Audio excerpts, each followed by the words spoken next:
Bendito sea el nombre del Señor. Bienvenidos hermanos, bienvenidos todos los que están viendo el programa Levántate y Anda. Estamos con ustedes, pastores Luis Cervantes y soy Valia Neumerritska para servirles en la palabra de Dios. Y estamos emocionados mucho porque estamos estudiando un tema de suma importancia para cualquier creyente, que son 10 mandamientos. Aquí estoy, como les comenté, junto con mi esposo, Luis Cervantes. Bienvenido, Luis. Buenas tardes, es un gusto volver a estar aquí y esperemos que el programa del día de hoy sea de bendición. En el programa pasado estábamos hablando del primer mandamiento y para empezar voy a leer Éxodo 20 para recordarnos nada más el primer mandamiento que se encuentra en versículo 2, donde dice: yo soy Jehová tu Dios que te saqué de la tierra de Egipto, de casa de servidumbre. Hemos dicho que este mandamiento no es imperativo porque es el fundamento de todos los mandamientos posteriores, donde Dios declara su personalidad, donde Él declara quién es y se presenta con nosotros para que seamos capaces, conociéndolo, guardar los demás mandamientos. Entonces, ¿qué te parece, Luis, si pasamos al segundo mandamiento? Sí, vamos a leer Éxodo 20 del versículo 3 al 6. Dice la palabra: no tendrás dioses ajenos delante de mí, no te harás imagen ni ninguna semejanza de lo que esté arriba en el cielo, ni abajo en la tierra, ni en las aguas debajo de la tierra. No te inclinarás a ellas ni las honrarás, porque yo soy Jehová tu Dios, fuerte, celoso, que visito la maldad de los padres sobre los hijos, hasta la tercera y cuarta generación de los que me aborrecen, y hago misericordia a millares, a los que me aman y guardan mis mandamientos. Entonces estamos viendo aquí un mandamiento que está muy bien explicado. Está el Señor asegurándose que ese mandamiento no lo entendemos mal, que lo tengamos bien completo. Y ese mandamiento obviamente tiene consecuencias. Señor luego está explicando los beneficios de guardar ese mandamiento y las consecuencias por no guardarlo. Sí, es algo importante que tenemos que observar en la Escritura. En el segundo mandamiento, que es no cometerás idolatría, Dios le dedica 4 versículos para explicar de una manera muy detallada, de manera de que no haya confusión o no haya dudas en cuanto a qué significa el tener dioses ajenos delante de Él. Lo que explica en grandes rasgos, de manera general, estos 4 versículos, es que hay un solo Dios y de ninguna manera podemos sustituirlo con absolutamente nada de lo que Dios creó o de la imaginación de los hombres. Es una descripción tan fiel y detallada que no nos deja lugar a dudas de lo que significa otros dioses. Entonces, otra de las cosas que nos dicen estos 4 versículos es que no podemos inclinarnos y adorar a otra cosa que no sea Dios. No sé hasta qué punto o por qué razón todavía tenemos dentro de lo que se llama el mundo cristiano y especialmente ciertas denominaciones tanta confusión en cuanto a estos versículos cuando están detallados de tal manera que no hay lugar a duda de lo que Dios está explicando aquí. Entonces, a mí me sorprende que todavía haya denominaciones que tengan imágenes, ya sean fotografías o pinturas o esculturas, algo grabado, y que se sigan inclinando a ellas y las sigan adorando o le sigan pidiendo como si estuvieran hablando con Dios, cuando Dios dice aquí de manera muy clara que de absolutamente nada de lo que hay en el universo podemos hacernos imágenes y no debemos ni inclinarnos ni honrarlas porque Él es el único Dios verdadero. Eso no significa que no podemos tener artículos de cultura, ¿no? Que hacer las esculturas de cultura o los retratos de las personas cual valoramos o personajes históricos.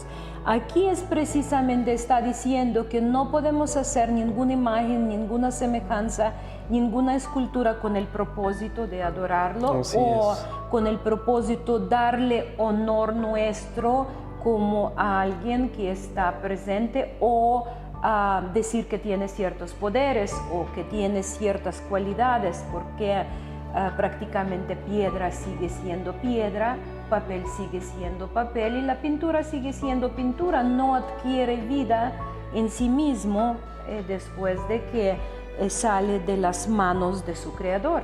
Sí, esto que dices es importante por muchas razones. Una de ellas es que hay otras denominaciones que llevan estos versículos al extremo. Así es. Entonces, hay un principio bíblico que no nos permite ni agregar ni quitar de la palabra. Y es un principio que fue establecido por Dios. Entonces, tanto cuando quitamos cosas de la Biblia como cuando le agregamos cosas a la Biblia es malo. Dios nos está diciendo que este principio es fundamental para entender con toda claridad lo que Él estableció en su palabra. Entonces, hay denominaciones que llevan esto al extremo, que dicen que no podemos tener ni pinturas ni fotografías de parientes cercanos, de familiares, porque es idolatría. Pero déjenme recordarles que el versículo 5 de esta porción que acabamos de leer es el versículo que nos da la clave para interpretar correctamente lo que Dios estableció. Entonces, cuando tú tienes, sobre todo hoy en día, que se tienen fotografías de parientes que viven en un país lejano o que ya fallecieron, como algunos de nuestros familiares, estas denominaciones enseñan que eso es idolatría. Pero el versículo 5 aclara muy detalladamente que la idolatría es inclinarse a ellas en señal de adoración. Así es. Y honrarlas como si fueran el Dios verdadero. Entonces, el tener fotografías o pinturas, un recuerdo de alguien, no es idolatría, siempre y cuando no te inclines para orar o para adorarlas, para rendirles honor o gloria como si fueran Dios. Entonces, no sé por qué hay tanta confusión cuando Dios en estos 4 versículos deja de manera muy explícita lo que significa la idolatría y en qué consiste. Yo, como ha nacido y ha crecido en la Unión Soviética, donde nos estaban enseñando prácticamente con burla contra religión que Dios no existe. Y yo recuerdo en mi primaria teníamos una historia en nuestros libros de lectura donde contaban una historia precisamente con el propósito a enseñar a nosotros, a los niños, que ningún Dios existe y que prácticamente tú puedes burlar, puedes decir lo que quieras y no pasa nada. Y yo recuerdo bien esta historia. En esta historia había una familia muy humilde donde tenían sus íconos en las paredes y la mamá siempre decía a su hijo: mira, Diosito te está viendo. Y le enseñaba el icono, que normalmente en mi país son iconos de color, pintura de color adornada con muchas cosas, puede ser flores y está enmarcado. Entonces le decía: mira, te está viendo Diosito, no hagas nada. Entonces la historia cuenta que prácticamente el niño, como quería hacer travesura y veía que lo está viendo el icono, porque pues los ojos los pintan de tal forma especial que prácticamente en qué ángulo te pones parece que te está viendo. Entonces el niño se va y le quita los ojos a la pintura. Entonces quitándole los ojos, ya cuando llega mamá y dice, mira qué hiciste y Diosito te está viendo, dice, no mamá, ya no me vio. Entonces esos extremos obviamente que, como tú estás comentando, o hacemos la imagen, convertimos y decimos que es Dios, y otro extremo donde decimos que no podemos ni tener la foto de nuestro ser querido. Esas son cosas que prácticamente hacen al mundo burlar de los que se llaman creyentes, porque ningún extremo es de estos corresponde a la palabra de Dios. Claro, aquí lo importante, y es algo de lo que estaba hablando hace algunos momentos, este principio bíblico de no agregar y quitar a la palabra es muy importante. ¿Por qué? Porque esto nos ayuda a entender algo que Dios estableció. Nosotros no podemos distorsionar o manipular lo que está escrito, y eso es lo que con mucha tristeza vemos que sucede hoy en día. Hay muchos pastores y maestros que agarran la palabra de Dios, pero la acomodan según su entendimiento o cómo los enseñaron. Y es muy peligroso porque prácticamente están ya pervirtiendo lo que la palabra estableció. Entonces, para darles un ejemplo de qué es lo que sucede cuando hacemos esto, vamos por un momento a Gálatas capítulo 1, porque en esta porción precisamente Pablo les escribe a los creyentes en las iglesias en Galacia, porque estaba sucediendo precisamente esto en ese lugar. Estaban quitando y agregando a la palabra de Dios. Entonces, esta porción nos va a ayudar a entender qué es lo que está queriendo decir Dios en Éxodo del 3 al 5. Y vamos a leer Gálatas 1, del 6 al 10. Dice así: estoy maravillado de que tan pronto os hayáis alejado del que os llamó por la gracia de Cristo para seguir un evangelio diferente. No que haya otro, sino que hay algunos que os perturban y quieren pervertir el evangelio de Cristo. Mas si aún nosotros o un ángel del cielo os anunciare otro evangelio diferente del que os hemos anunciado, sea anatema. Como antes hemos dicho, también ahora lo repito, si alguno os predica diferente evangelio del que habéis recibido, sea anatema. Pues busco ahora el favor de los hombres o el de Dios, o trato de agradar a los hombres, pues si todavía agradara a los hombres, no sería siervo de Cristo. Ok, es muy importante lo que está diciendo Pablo en estos versículos. Primero dice que está asombrado de que en tan poco tiempo los creyentes en Galacia empezaron a seguir un evangelio diferente. Entonces, ¿qué es un evangelio diferente? Según la definición que está dando Gálatas 1 del 6 al 10, es cualquier enseñanza o doctrina diferente a la que dejó nuestro Mesías, Yeshua Jesús. Eso es un evangelio diferente. Entonces, cuando estamos precisamente quitando y agregando a la palabra, estamos convirtiendo la enseñanza ya en un evangelio diferente. Así es. En algo que no corresponde a lo que Dios Padre o Dios Hijo o el Espíritu Santo establecieron.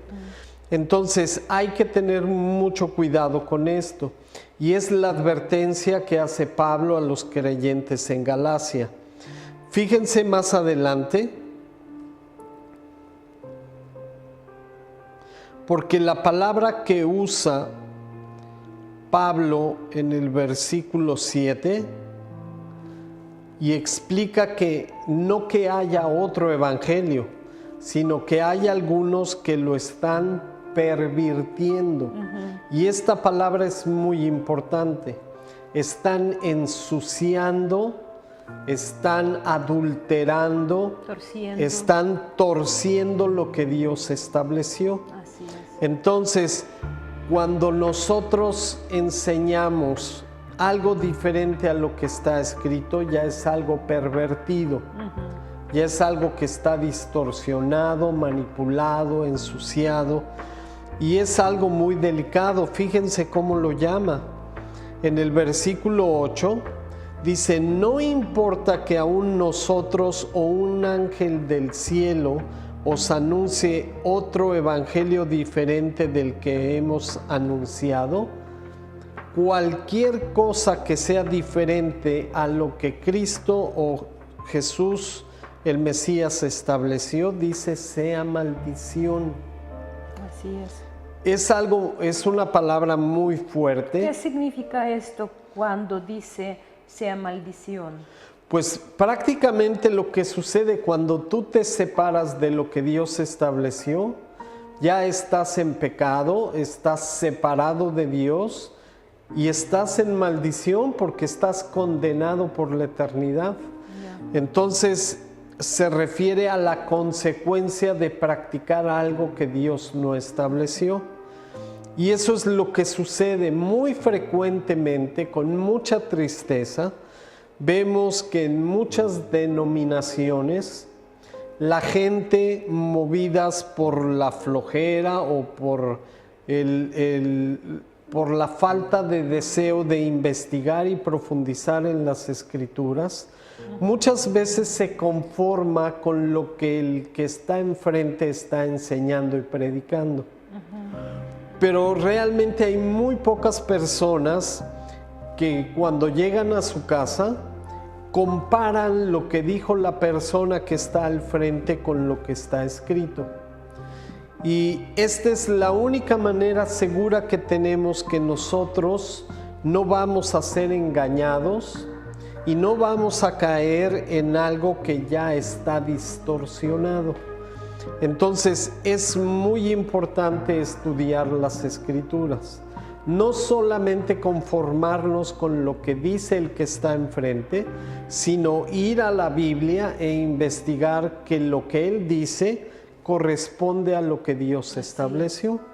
Entonces, cualquier cosa que hagamos diferente a lo que Yeshua Jesús enseñó, ya es maldición. Estamos apartándonos del camino de la verdad. Y algo muy importante, el versículo 10, porque esto es generalmente lo que sucede. Pablo les hace una pregunta muy importante. Dice: ¿busco ahora el favor de los hombres o el de Dios? Es prácticamente razón por qué la gente pervierte evangelio, ¿no? Porque generalmente, ¿sí?, nos quedamos callados y queremos quedar bien con el que está predicando o enseñando. O el que está predicando quiere ganar favor de los que están escuchando, claro. Por mil razones, para que no se vayan, para que no dejan diezmar, para que no dejan traer sus ofrenditas y etcétera. Entonces, por mil razones, pero para no perder favor de la gente, se pierde temor de Dios. Entonces el problema son las consecuencias. Y aquí Pablo está diciendo: si todavía agradara a los hombres, no sería siervo del Mesías, de nuestro Señor Jesús. Así es. Entonces, la razón frecuentemente por la cual se aceptan estas distorsiones de la palabra es que ya sea del que predica hacia la gente o de la gente hacia el que predica, queremos todavía agradar a los hombres y no hacemos la perfecta voluntad de Dios. Y es un problema muy serio. Fíjense, en Galacia esto era en el primer siglo. Todavía no habían pasado ni 200 años después de la muerte de Jesús, Claro. y ya estaban teniendo este problema. Entonces es algo muy serio, es algo que tenemos que tomar en cuenta cuando vamos a predicar o cuando vamos a enseñar, porque tenemos que tener mucho cuidado de lo que predicamos y enseñamos, porque podemos estar cayendo precisamente en maldición ante Dios. Así es. Y regresando a Éxodo 20, el mandamiento sobre idolatría, Luis, aquí en México, y escucho todo seguido, cuando tratas a decir a las personas y advertirlos del peligro de adorar o de inclinarse o postrarse o orar hacia imagen, escucho una frase que me dicen: no estoy adorando, estoy venerando. ¿Cuál será la diferencia? ¿Hay alguna diferencia entre adorar y venerar? Pues sácame de duda, porque como soy extranjera y a veces me cuesta entender esta diferencia. No, precisamente esa respuesta que fue inducida precisamente por los jerarcas de esa denominación es como una respuesta que busca dar una explicación o un pretexto para continuar con esa práctica que es totalmente antibíblica, creyendo que con eso están cambiando el sentido en el que lo hacen. Pero precisamente en Éxodo 20 del 3 al 6, Dios da la definición tan precisa que no importa que le cambien el nombre, ¿sí? Es exactamente lo mismo. Adorar o venerar o idolatrar o alabar son sinónimos, son exactamente lo mismo, significan inclinarse o darle honra a alguien más.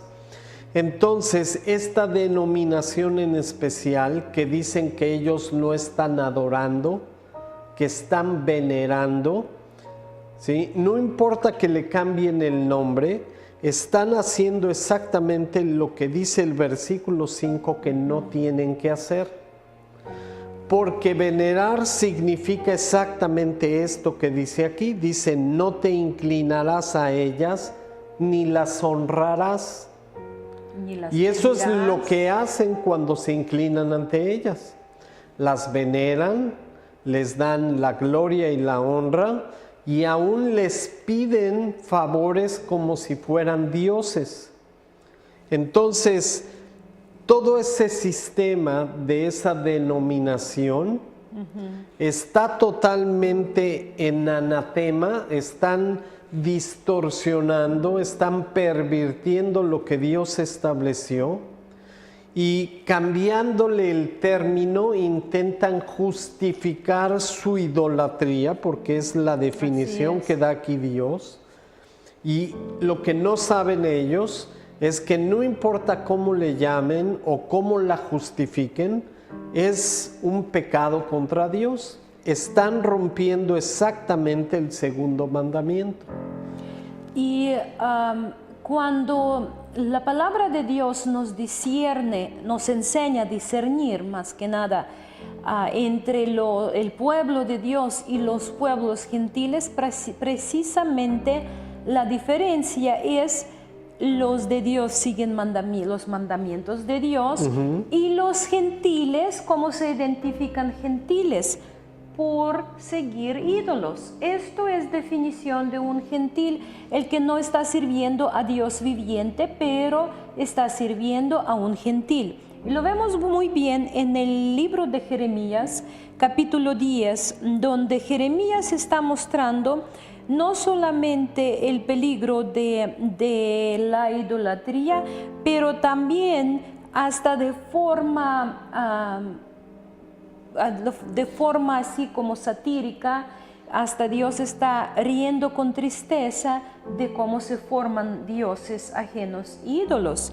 Y es Jeremías capítulo 10, donde dice: escucha la palabra que el Señor dice, oh Israel, no te comportes como las otras naciones que tratan de leer el futuro en las estrellas. No tengas temor de sus predicciones, aun cuando otras naciones se ateren por ellas. Sus costumbres son vanas y necias. Cortan un árbol y el artesano talla un ídolo. Lo decoran con oro y plata y luego lo aseguran con martillo y clavos para que no se caiga. Sus dioses son como inútiles espantapájaros en un campo de pepinos. No pueden hablar y necesitan que los lleven en los brazos porque no pueden caminar. No tengan temor de semejantes dioses, porque no pueden hacerles ningún daño, tampoco ningún bien. Vamos a ir a una pequeña pausa y enseguida regresamos. Quédate con nosotros en Levántate y Anda.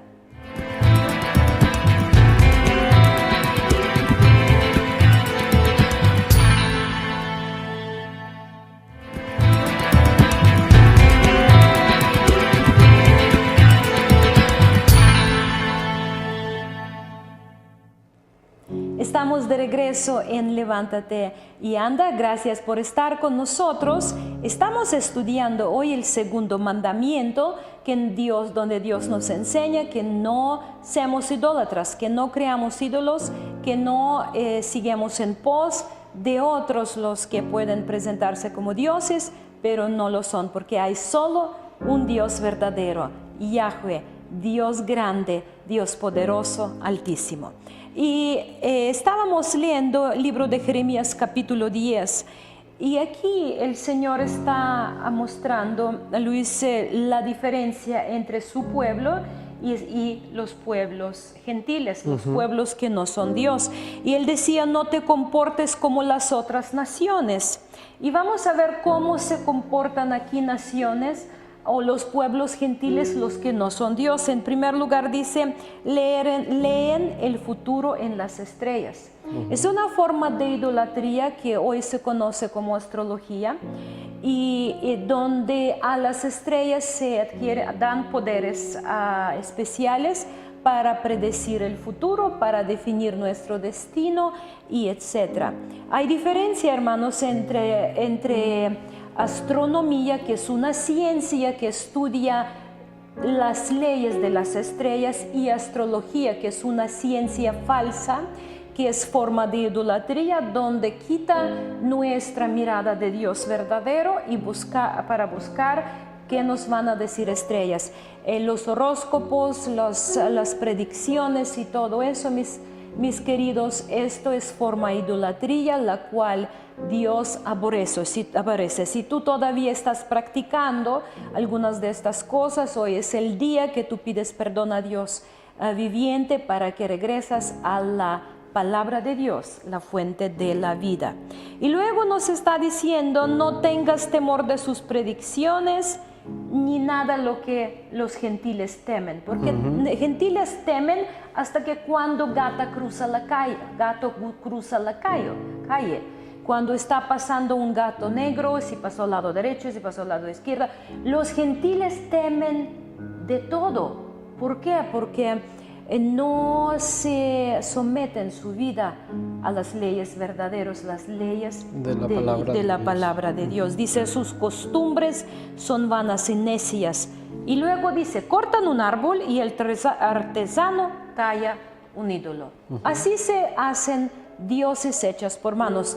Si tú estás postrando enfrente de una imagen, de una escultura, si estás orando a algo hecho con las manos humanas, estás en idolatría, mi precioso. Hoy es el día que tú quitas todos los ídolos de tu corazón, y regreses a Dios viviente para que puedas tener vida y vida en abundancia. Porque como aquí dice, no te pueden hacer ni bien ni mal, porque son nada, son objetos sin vida, sin oído y sin capacidad de ayudar.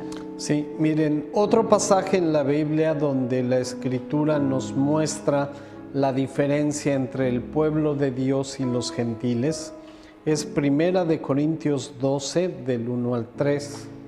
En esta porción Pablo está escribiendo a los creyentes en Corinto y los está exhortando a que cambien su manera de vivir como lo hacían en el pasado antes de conocer a Dios. Entonces, eran iglesias que se encontraban entre las naciones, entre los gentiles, pero ya eran discípulos de Jesús. Entonces, ahora los trata ya no como gentiles, los trata como parte del pueblo de Israel, sabiendo que ya por adopción ya son parte de la familia de Dios. Y lo que me interesa que escuchen es exactamente la forma en que les habla Pablo, dándoles a entender que ya no pertenecen más a las naciones o a los gentiles. Dice, no quiero, hermanos, que ignoren acerca de los dones espirituales. Saben que cuando eran gentiles, los extraviaban llevándolos como los llevan a los ídolos mudos. Por tanto, les hago saber que nadie que hable por el Espíritu de Dios llama a anatema a Yeshua, Jesús, y que nadie puede llamar a Jesús Señor, sino por el Espíritu Santo. Entonces vean lo que dice Pablo aquí. Dice, ustedes ya no son gentiles. Ustedes eran gentiles cuando cometían idolatría, claro, cuando robaban, cuando mentían, cuando estaban en pecado. Así es. Estaban apartados de Dios, no eran parte de su pueblo, se comportaban como las demás naciones. Finalmente, la palabra hebrea goyim quiere decir de las naciones. Eran gente que no conocían a Dios y pertenecían a todas las demás naciones fuera de la relación que tenía Dios con su pueblo. Entonces, además dice que los gentiles practicaban la idolatría. Entonces, hay que ver el idioma o la forma de expresarse precisamente de Pablo hacia los discípulos de Jesús, los creyentes, porque los está exhortando a que dejen precisamente todas las cosas que practicaban los de las naciones o los gentiles. Entonces, cuando llegamos a la fe y reconocemos a Jesús como el Mesías y a Jehová como el único Dios verdadero, ya estamos siendo apartados, ya somos adoptados por fe y ya no pertenecemos más a las naciones. Y lo que quiere decir Dios es que como ya no pertenecemos a las naciones, ya no tenemos que participar y practicar de las cosas paganas que practicaban las naciones. Ahora somos como pueblo de Dios, como hijos del Dios Altísimo, ya somos parte de Israel y tenemos que vivir de una manera diferente. Tenemos que ahora estar sujetos a la perfecta voluntad de Dios, dejando de practicar lo que las naciones practicaban. Precisamente esto apóstol Pablo estaba diciendo a la iglesia en Tesalónica. En Primera de Tesalonicenses 1:9, él dice, pues ellos mismos cuentan acerca de nosotros, de la acogida que tuvimos por parte de vosotros y de cómo ustedes se convirtieron de los ídolos a Dios para servir al Dios vivo y verdadero. Prácticamente la palabra es muy clara desde el principio, no puedes servir a dos. No. O sirves a uno o sirves a otro. Porque somos creados para uno, para amar a uno, para servir a uno, porque una persona no puede amar a dos. Prácticamente eso está muy claro en las relaciones humanas, cuando es un marido y una mujer el plan de Dios, porque solo a uno puedes cuidar verdaderamente sin dividir tu corazón, tu atención, y etc. Claro. Puedes ser santo solo para uno. Entonces dice, nuestro testimonio debe de ser que hemos convertido. ¿Qué significa convertido? Dimos espalda a los ídolos y regresamos a Dios viviente. Eso es el cambio que hacemos, salir de las tinieblas a la luz, ser trasladados del reino de Satanás al reino de luz de hijo de Dios. Y eso es de suma importancia, porque servir a los ídolos prácticamente debe de ser muy desgastante, porque los ídolos, como son dioses engañosos, ellos siempre demandan cosas para complacerlos. Hay solo un Dios que es un Dios verdadero, que se entregó por nosotros. Los demás dioses están exigiendo sacrificios, y solo un Dios que hizo sacrificio por nosotros, que es Hijo de Dios. Y Jonás dijo en 2:8, los que confían en vanos ídolos, su misericordia abandonan. Los que empiezan a confiar en otra persona, y para hacer aquí definición de un ídolo, es cualquier cosa o cualquier persona la cual damos más importancia que a Dios verdadero, ya es un ídolo. Voy a repetir, cualquier cosa o cualquier persona. Si tú dices, por mi familia no tengo tiempo a servir a Dios, tu familia ya es un ídolo. Si tú dices, por mi trabajo no tengo tiempo a servir a Dios, ya tu trabajo es un ídolo. Y así cualquier cosa o cualquier persona. Sí, el problema es que la idolatría es un pecado de una raíz tan profunda que nosotros pensamos que se limita solamente a inclinarse a imágenes y a ídolos. Entonces, lo que acabas de explicar es algo muy importante. Para mucha gente de diferentes nacionalidades y con diferentes valores, tienen sus ídolos sin saber que están idolatrando algo. Entonces, el problema es el siguiente, como tú dijiste bien, con cualquier cosa con la que reemplacemos a Dios, eso es idolatría. Así es. Hay mucha gente que su trabajo es lo más importante del mundo para ellos. Para otros es su esposa, para otros es sus hijos, para otros es el dinero, para otros es un cantante, un grupo musical, un actor, una actriz, una película, una serie. Y todas esas cosas, sin darnos cuenta, están ocupando el lugar que Dios debería de ocupar en nuestra vida.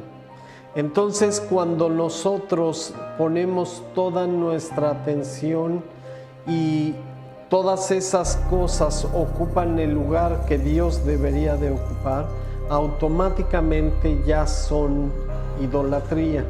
Y es algo muy peligroso.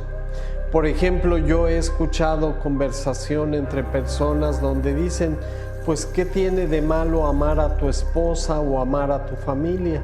Y efectivamente no tiene nada de malo. Al contrario, tienes que amarla. Tienes que amarlos, pero cuando los conviertes o los pones en el lugar que debería de ocupar, el único que merece ocupar ese lugar, que es Dios, entonces ya se convierte en idolatría y por lo tanto es un pecado muy grave.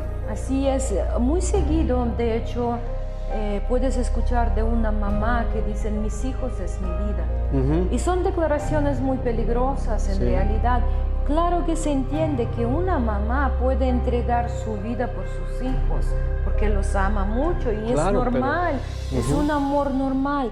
Pero decir que mis hijos es mi vida prácticamente es otra declaración. Cuando se te quita tu hijo, se te quita tu vida. Prácticamente muchas pierden su vida junto con sus hijos. Y en realidad la palabra de Dios nos enseña que todo lo que tenemos en ese mundo, hasta esposo, hasta esposa, los hijos, la familia es temporal. Y claro que tenemos que cuidarnos uno a otro con cariño, con mansedumbre, con ternura, pero no somos dioses uno para otro. No podemos ser el que manda la vida de otro. No podemos girar nuestra vida alrededor uno de otro, porque en realidad no somos centro de la vida, no somos Dios. Dios merece toda la honra y toda la gloria y Él está amando. Claro. Regresando precisamente con respecto a lo que acabas de decir, a Éxodo 20, vean las consecuencias y ahora vamos ya se nos está acabando el tiempo, pero hablar un poco de las consecuencias. Dice la Escritura en Éxodo 20, versículo 5, dice: no te inclinarás a ellas ni las honrarás, porque yo soy Jehová tu Dios, fuerte, celoso. Entonces, tenemos que entender que hay un solo Dios y que ese Dios no puede ser sustituido con absolutamente nada. Así es. No es un celo humano, es un celo por su santidad, por su majestad, por su omnipotencia, por su poder y por su gloria. Entonces Dios no puede compartir con un simple ser humano la gloria que solamente le pertenece a Él. Entonces vean algo muy importante: Dios nos da la libertad de elegir, pero si elegimos mal va a haber consecuencias.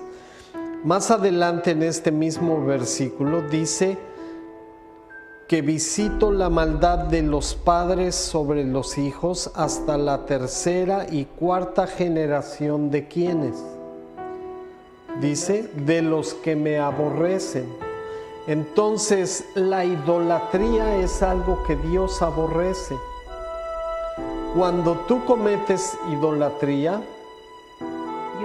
Dios lo toma como algo muy serio. Como lo aborreces, ¿Sí? a Dios. Estás quitando a Dios del lugar que solo Él merece y lo estás sustituyendo con algo de menor valor, con algo vano que no tiene ni se puede comparar con su majestad y con su misericordia. Por eso mismo nuestro Mesías dijo que si alguno viene en pos de mí, pero no aborrece a su padre, a su madre, a su esposa, a sus hermanos y a sus hijos, no puede ser digno de mí. Y aquí precisamente ese significado de aborrecer, que amar menos que a Dios.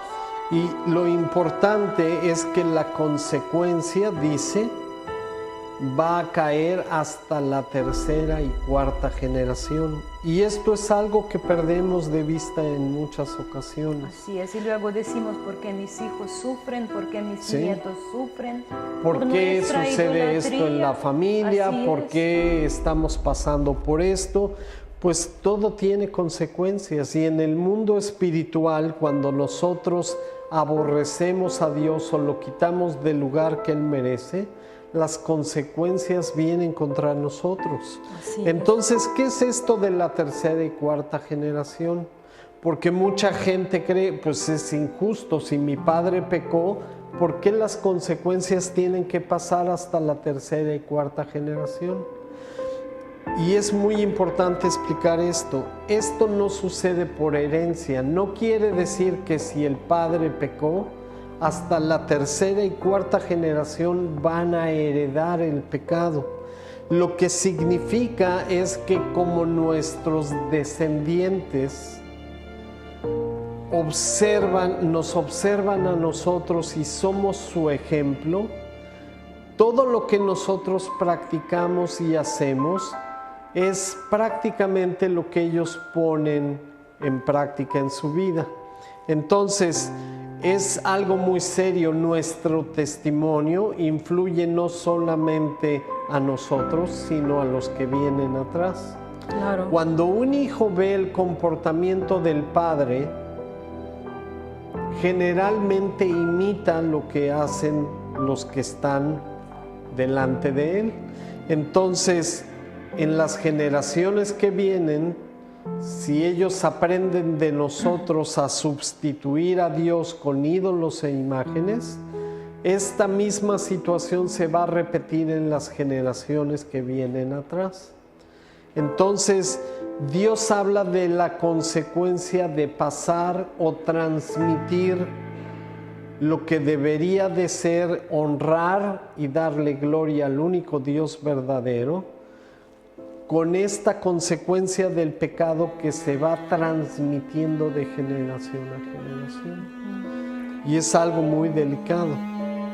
Y Jeremías 11:16 dice: y yo pronunciaré mis juicios contra ellos por toda su maldad, porque me abandonaron, ofrecieron sacrificios a otros dioses y adoraron la obra de sus manos. Y obviamente estas consecuencias que tú estás diciendo son muy graves, pero hasta estas en esta tierra son temporales. Lo más fuerte, lo más triste es lo que dice 1 Corintios 6:9. ¿O no sabéis que los injustos no heredarán el reino de Dios?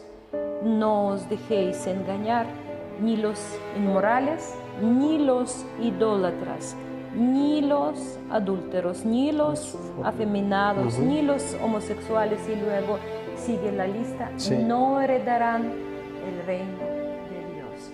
Es la consecuencia más fuerte de idolatría, es la condenación eterna.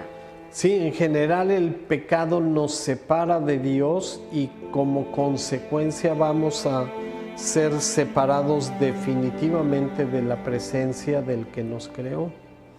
Y lo que algo sucede, y más aquí en nuestro querido México, es que la gente está buscando ayuda por cualquier costo. Y en nuestro ministerio, por ejemplo, muchas veces, hemos tenido que tratar con la gente que traía a la casa las imágenes de la muerte, adorando la Santa Muerte, que es muy peligroso, y hoy es muy importante que lo enfatizamos, mis hermanos, que la muerte es enemigo de Dios y Cristo ha vencido la muerte. Entonces, si tú traes la muerte, aunque la llamas santa, no es nada de santa. Si tú traes la muerte a tu casa, tienes que estar dispuesto a enfrentar las consecuencias de la muerte, porque va a cobrar a tu familia, a tu hogar, va a empezar a cobrar las vidas. Ella no compra de diferente forma si no es con la vida. Y hoy, mi hermano, yo te quiero decir, si algo está sucediendo, si tú por alguna desesperación, por alguna situación crítica buscaste ayuda de este ídolo, de este demonio de la Santa Muerte, hoy es el día que tú clamas a Dios por la misericordia, que pidas que Dios te libera y que te puedes ser liberado. Dice Deuteronomio 7:26, no traerás cosa abominable a tu casa, pues serás anátema o maldición como ella. Ciertamente la aborrecerás y la abominarás, pues es abominación, es anátema.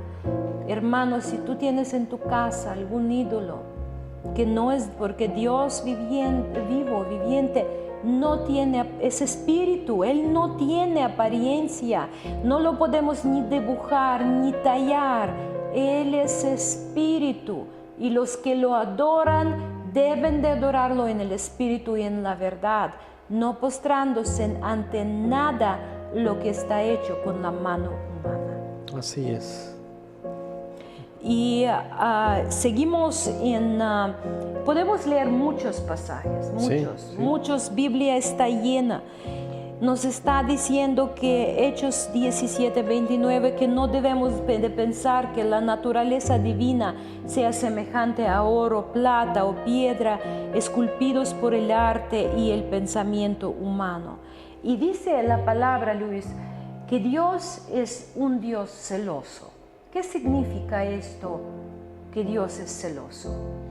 Sí, el único que merece la honra y la gloria es Él. Entonces Él no va a compartir la gloria y la honra con absolutamente nada ni nadie. Entonces Él no va a permitir que su nombre sea sustituido o que Él sea cambiado por algo vano o algo que no merece la gloria y la honra, porque Él es el único Dios verdadero. Por eso Él dice, hijo mío, dame tu corazón. Él no está dispuesto a compartir nada con nadie. Dice, yo mi gloria no le daré a ninguno. Y cuando nosotros practicamos idolatría, diciendo que las obras de Dios que hizo alguien más, estamos prácticamente provocando a Dios a la ira. Y muchas veces la gente dice, es que yo clamé a fulanito y tal, y me respondió. Entonces, cuando el padre ve que su hijo está en peligro y su hijo, por terquedad, no está clamando, papá, ayúdame, pero habla, vecino, vecino, ayúdame, ¿quién primero va a correr a ayudar? Claro que el padre. Claro que el Padre va a ayudar. Entonces, mis hermanos, este mandamiento es irrevocable, que no podemos servir y postrarnos ante ninguno que no sea Dios verdadero. Ya se nos está acabando el tiempo. Sí, que Dios los bendiga y nos vemos la próxima ocasión para seguir estudiando la palabra.